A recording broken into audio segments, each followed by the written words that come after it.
وأشتكي طي صدري دربا سحيق العطايا به بدأت ولكن لم أدر ما منتهايا لم أدر يأسي فيه ولا عرفت هدايا ولا عرفت ظلامي ولا عرفت ضحايا ولا لغيرك دوايا رب يوم الندايا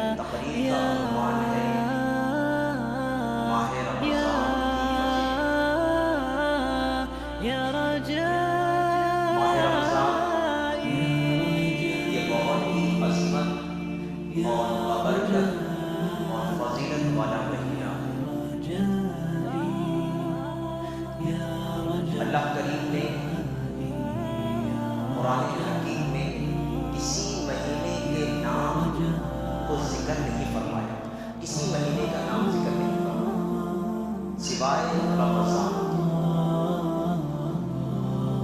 اور تاریخ میں یہ بھی بیان کیا جاتا ہے کہ چاند کے اعتبار سے جو مہینوں کے نام ہیں شوال، ذی قعدہ، ذی الحج، محرم، سفر، ربیع الاول، یہ سارے مہینوں کے نام عربوں نے اپنی جانب سے رکھا،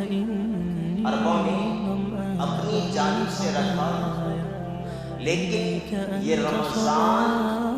کئی برسوں پہلے اللہ تعالیٰ نے لوح محفوظ میں مقرر فرمایا، اس لیے اللہ تعالیٰ نے قرآن حکیم میں کسی مہینے کے نام صراحتاً کے ساتھ ذکر نہیں فرمایا سوائے رمضان۔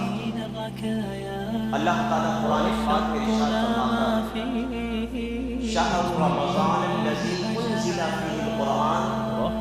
رمضان کا وہ مبارک مہینہ ہے کہ جس میں قرآن کو نازل کیا گیا، وہ قرآن ہدی للناس، لوگوں کے لیے ہدایت، وبینات من الہدی والفرقان، اور حق اور باطل یعنی سچ اور جھوٹ کے درمیان فرق کرنے والی کتاب۔ ماہ رمضان یہ بہت ہی عظمت اور برکت والا مہینہ ہے کہ حدیث پاک میں اس مہینے کی عظمت کا ذکر کیوں کیا جاتا ہے کہ جیسے ہی ماہ رمضان کا آغاز ہوتا ہے، ماہ رمضان کا چاند نظر آتا ہے تو جنت کے دروازے کھول دیے جاتے ہیں، دوزخ کے دروازے بند کر دیے جاتے ہیں، اور شیاطین کو زنجیروں میں پورے ایک مہینے تک قید کر دیا جاتا ہے۔ اور اس مہینے میں اجر و ثواب نیک اعمال کا اتنا بڑھا دیا جاتا ہے، اتنا بڑھا دیا جاتا ہے کہ نفل کا ثواب فرض کے برابر اور فرض کا ثواب 70 گنا زیادہ کر دیا جاتا ہے۔ یہ اس مہینے کی عظمت ہے۔ مثال کے طور پر کسی نے ماہ رمضان میں 2 رکعت نفل نماز ادا کی تو اسے فرض نماز پڑھنے کا ثواب ملے گا،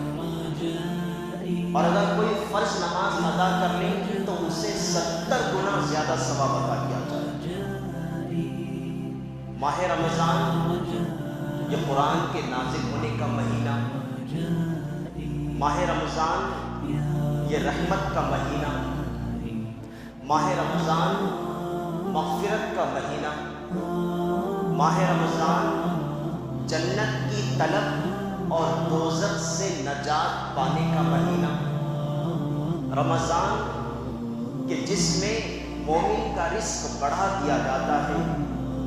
ماہ رمضان یہ صبر کا مہینہ اور صبر کا بدلہ جنت، ماہ رمضان یہ صدقہ و خیرات کرنے کا مہینہ، ماہ رمضان قرآن کو پڑھنا اور قرآن کو سننے کا مہینہ، ماہ رمضان خدا کی بارگاہ میں گڑ گڑانے کا مہینہ۔ چنانچہ بزرگان دین ارشاد فرماتے ہیں کہ جس نے ماہ رمضان کی قدر کر لی، جس نے ماہ رمضان کا اہتمام کر لیا، جس نے ماہ رمضان میں روزوں کا اہتمام کر لیا، ماہ رمضان کی راتوں میں قیام کر لیا، تو اللہ تبارک و تعالیٰ اس کے سارے گناہوں کو معاف فرما دیا۔ ماہ رمضان کے روزے تو دور کہ بعض کتابوں میں ایسے واقعات بیان کیے گئے ہیں کہ اللہ تعالیٰ نے صرف ماہ رمضان کا ادب اور ماہ رمضان کا احترام کرنے پر اللہ تعالیٰ نے ان کی مغفرت فرمائی۔ چنانچہ ایسے بہت سارے واقعات ہیں کہ ماہ رمضان کی فضیلت کے تعلق سے حضرت عبداللہ شاہ صاحب رحمۃ اللہ علیہ اپنی کتاب فضائل رمضان میں ارشاد فرماتے ہیں کہ ایک مرتبہ موسیٰ علیہ السلام اللہ تعالیٰ سے ہم کلام ہو رہے تھے، باتیں کر رہے تھے، تو موسیٰ علیہ السلام نے اللہ تعالیٰ سے فرمایا کہ اے رب ذوالجلال، تو نے مجھے یہ عزت دی ہے، یہ مقام دیا ہے، یہ مرتبہ دیا ہے کہ تو مجھ سے باتیں کرتا ہوں، میں تجھ سے کلام کرتا ہوں، کیا کوئی اور ایسا بندہ بھی ہے کہ جس کو یہ عزت، یہ مقام تو نے عطا کیا ہے؟ میرے علاوہ کوئی اور ایسا بندہ بھی ہے جو تجھ سے کلام کرتا ہے، تجھ سے باتیں کرتا ہے؟ موسیٰ علیہ السلام خدا کی بارگاہ میں عرض کرنے لگے، تو اللہ تبارک و تعالیٰ کی جانب سے حکم ہوا کہ اے موسیٰ، میرے بہت سے وہ بندے کہ جن کو میں آخر زمانے میں پیدا کرنے والا ہوں، میرے بہت سے وہ بندے کہ جن کو میں آخر زمانے میں پیدا کرنے والا ہوں، اور ان کو رمضان کا مہینہ دے کر تم سے زیادہ میں ان کو عزت عطا کرنے والا ہوں۔ کیونکہ اے موسیٰ، جب تم مجھ سے باتیں کرتے ہو، جب تم مجھ سے کلام کرتے ہو، تو مجھ میں اور تجھ میں 70,000 پردوں کا فاصلہ ہوتا ہے کہ جب میں تجھ سے باتیں کرتا ہوں تو موسیٰ مجھ میں اور تجھ میں 70,000 پردوں کا فاصلہ ہوتا ہے، لیکن جب محمد صلی اللہ علیہ وسلم کا کوئی امتی رمضان کے روزے رکھے گا اور روزے رکھنے کی وجہ سے، پیاس کی وجہ سے ہونٹ سوکھ چکے ہوں گے، چہرہ سرد پڑ چکا ہوگا، جسم نڈھال پڑ چکا ہوگا، بھوک اور پیاس کی شدت ہو رہی ہوگی، افطار کا وقت قریب ہو رہا ہے، روزے دار میری بارگاہ میں ہاتھ پھیلا کر دعا مانگ رہا ہے، سامنے مشروبات موجود ہے، میوے موجود ہیں، اے موسیٰ، اس افطار کے وقت میں جتنے پردوں کا فاصلہ مجھ میں اور تجھ میں ہوتا ہے، اس افطار کے وقت میں روزے دار اور مجھ میں جتنے پردوں کا فاصلہ ہوتا ہے، میں ان سارے پردوں کو اٹھا دیتا ہوں۔ اور فرمایا کہ آسمان میں رہنے والے فرشتے، زمین میں رہنے والی مخلوق، یہاں تک کہ سمندر کی گہرائیوں میں تیرنے والی چھوٹی چھوٹی مچھلیوں کے دل میں یہ بات ڈال دیتا ہوں کہ وہ رمضان کے روزے رکھنے والوں کے لیے مجھ سے مغفرت کی دعا مانگے۔ اللہ اکبر۔ رمضان کے روزے رکھنے والا اللہ تعالیٰ کی بارگاہ میں اتنا خوش نصیب ہو جاتا ہے، اتنا خوش نصیب ہو جاتا ہے کہ سارے فرشتے اور سمندر میں تیرنے والی مچھلیاں، آسمان کی گہرائیوں میں اڑنے والے پرندے، یہ سارے اس رمضان کے روزے دار کے لیے مغفرت کی دعا مانگتے ہیں۔ اللہ اکبر۔ یہ ماہ رمضان کی عظمت اور فضیلت ہے۔ اسی طرح اللہ تبارک و تعالیٰ نے حضرت موسیٰ علیہ السلام سے فرمایا کہ اے موسیٰ، میں آخر زمانے میں ایک امت پیدا کرنے والا ہوں، یعنی یہی امت، آخر زمانے میں ایک امت پیدا کرنے والا ہوں، اور ان کو 2 اندھیریاں عطا کروں گا، اور 2 اندھیریوں کو دور کرنے کے لیے 2 روشنیاں بھی عطا کروں گا۔ موسیٰ علیہ السلام نے پوچھا کہ رب ذوالجلال، وہ 2 اندھیریاں کون سی ہیں؟ تو فرمایا کہ ایک قبر کی اندھیری اور دوسری قیامت کی اندھیری۔ ایک قبر کی اندھیری، دوسری قیامت کی اندھیری۔ قبر کی اندھیری دور کرنے کے لیے قرآن عطا کروں گا، اور قیامت کی اندھیری دور کرنے کے لیے رمضان کا مہینہ عطا کروں گا۔ تو محترم حاضرین، یہ وہ عظمت مبارک والا مہینہ ہے. یہ تمام مسلمانوں کو یہ درس دیا جاتا ہے کہ آؤ قرآن کا اہتمام کر لے. اس ماہ مبارک میں قرآن کو جتنا ہو سکا پڑھ لے, قرآن کو جتنا ہو سکا نماز تراویح میں سن لے, اپنی قبر کی اندھیری کو دور کر لے, اور ماہ رمضان کے روزوں کا اہتمام کر کر قیامت کی اندھیری کو دور کر لے. اللہ تبارک و تعالیٰ نے 2 اندھیریاں عطا کی, تو 2 اندھیریوں کو دور کرنے کے لیے 2 روشنیاں بھی عطا فرمائی. ایک قرآن اور ایک رمضان کا مہینہ. یہ رمضان کا مہینہ بہت ہی عظمت اور ببرکت والا مہینہ ہے. چنانچہ ماہ رمضان کی عظمت کے تعلق سے بیان کیا جاتا ہے کہ جس طریقے سے قرآن کا دل سورہ یاسین, اور آپ کو بتلا دوں کہ دل یہ بہت بڑا اہم عضو ہوتا ہے. انسان کے جسم میں جتنے بھی اعضاء ہیں, ہاتھ, پیر, ناک, کان, جتنے بھی اعضاء ہیں, ان سارے اعضاء میں سب سے اہمیت والا عضو دل ہے. دل اگر دھڑکنا بند ہو جائے تو انسان پر موت طاری ہو جائے. تو دل یہ بہت بڑا اہم عضو ہوتا ہے. چنانچہ بیان کیا جائے کہ جس طرح قرآن کا دل سورہ یاسین ہے, تو بیان کیا جائے کہ سال کے 11 مہینوں کا دل ماہ رمضان ہے, کہ جس نے ماہ رمضان میں روزوں کا اہتمام کر لے, ماہ رمضان میں قرآن پڑھ لے, ماہ رمضان میں قرآن کی تلاوت کر لے, ماہ رمضان کے روزوں کا اہتمام کر لے, ماہ رمضان میں ذکر و اذکار کر لے, تو بزرگان دین ارشاد فرماتے ہیں کہ وہ آئندہ سال کے 11 مہینے اللہ تعالیٰ کی اطاعت و فرمانبرداری کرتا ہے. اور جو ماہ رمضان کی قدر نہ کرے, ماہ رمضان کا اہتمام نہ کرے, ماہ رمضان کے خدا کی اطاعت و فرمانبرداری کرنے کے بجائے خدا کی نافرمانی کرے, تو وہ آئندہ 11 مہینے تک اسی طرح خدا کی نافرمانی کرتا رہے. کیونکہ یہ ماہ رمضان سال کے 11 مہینوں کا دل ہوتا ہے.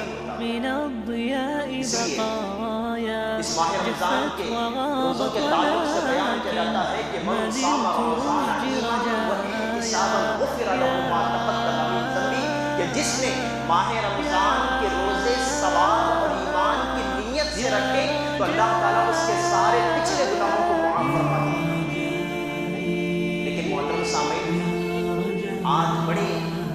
افسوس کی بات ہے کہ آج ہمارے معاشرے میں ایسے چند نوجوان پائے جاتے ہیں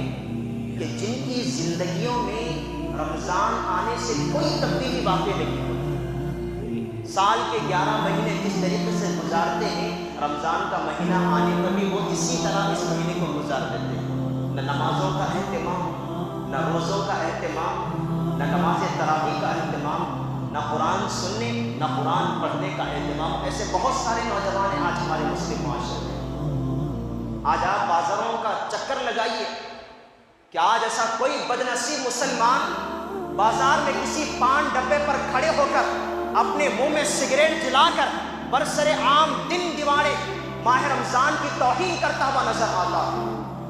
آج کوئی ایسا نوجوان ماہ رمضان کے دن میں جو سارے بندے اللہ تبارک و تعالیٰ کی رضا کے خاطر صبح صادق سے لے کر سورج غروب ہونے تک بھوکے اور پیاسے رکھتے ہیں, تو ایک ایسا بدنصیب مسلمان ماہ رمضان کے دن میں کسی پان ڈبے پر کھڑے ہو کر اپنے منہ میں پان اور گٹکا چبا کر ماہ رمضان کی توہین کرتا.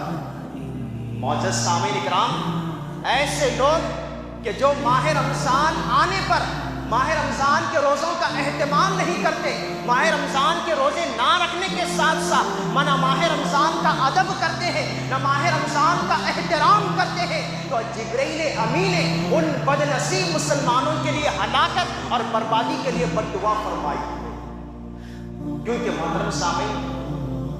ایک مرتبہ کا واقعہ ہے کہ سارے صحابہ کرام تشریف فرما ہے, جمعہ کا دن ہے, حضور نبی پاک علیہ السلام خطبہ ارشاد فرمانے کے لیے ممبر کی پہلی سیڑھی پر قدم رکھا. ممبر کی پہلی سیڑھی پر قدم رکھا تو بلند آواز سے آمین فرمایا. دوسری سیڑھی پر قدم مبارک رکھا تو بلند آواز سے آمین فرمایا. تیسری ممبر کی سیڑھی پر ختم مبارک رکھا تو بلند آواز سے آمین فرمایا. خطبہ مکمل ہوا، نماز مکمل ہوئی. صحابہ کرام نے پوچھا یا رسول اللہ آج ہم نے ایک عجیب کیفیت دیکھی کہ آپ ہمیشہ خطبہ دینے کے لیے ممبر پر تشریف لے جاتے تو آمین نہیں فرماتے، لیکن آج آپ نے تینوں سیڑھیوں پر ختم مبارک رکھتے ہوئے بلند آواز سے آمین فرمایا ہے. یا رسول اللہ اس کی وجہ کیا ہے؟ تو حضور نبی پاک علیہ السلام بیان فرماتے ہیں کہ جب میں ممبر کی پہلی سیڑھی پر قدم رکھ رہا تھا تو آسمانوں میں جبریل امین اس شخص کے لیے ہلاکت اور بربادی کے لیے بد دعا فرما رہے تھے کہ جو رمضان کا مہینہ پائے اور اپنے گناہوں کی مغفرت نہ چاہے، جو رمضان کا مہینہ پائے، رمضان کا ادب اور رمضان کا احترام نہ کرے، اس شخص کے لیے بد دعا فرما رہے تھے. تو میں جبریل امین کی بد دعا پر آمین کہہ رہا ہوں. اللہ اکبر. یہ سوچنے کی بات ہے،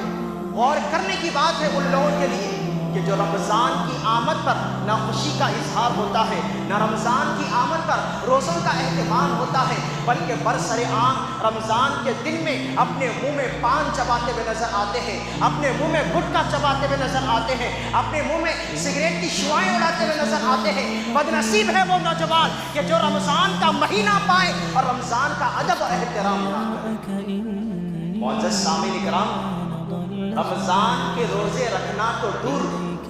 رمضان میں خدا کی اطاعت فرمانبرداری کرنا تو دور، اگر کوئی چاہے غیر مسلم ہی کیوں نہ ہو، اگر ماہ رمضان کا ادب کر لے، ماہ رمضان کا احترام کر لے، ماہ رمضان کی عزت کر لے، تو واللہ خدا کی قسم اللہ تبارک و تعالیٰ اس کے سارے گناہوں کو معاف فرمائے.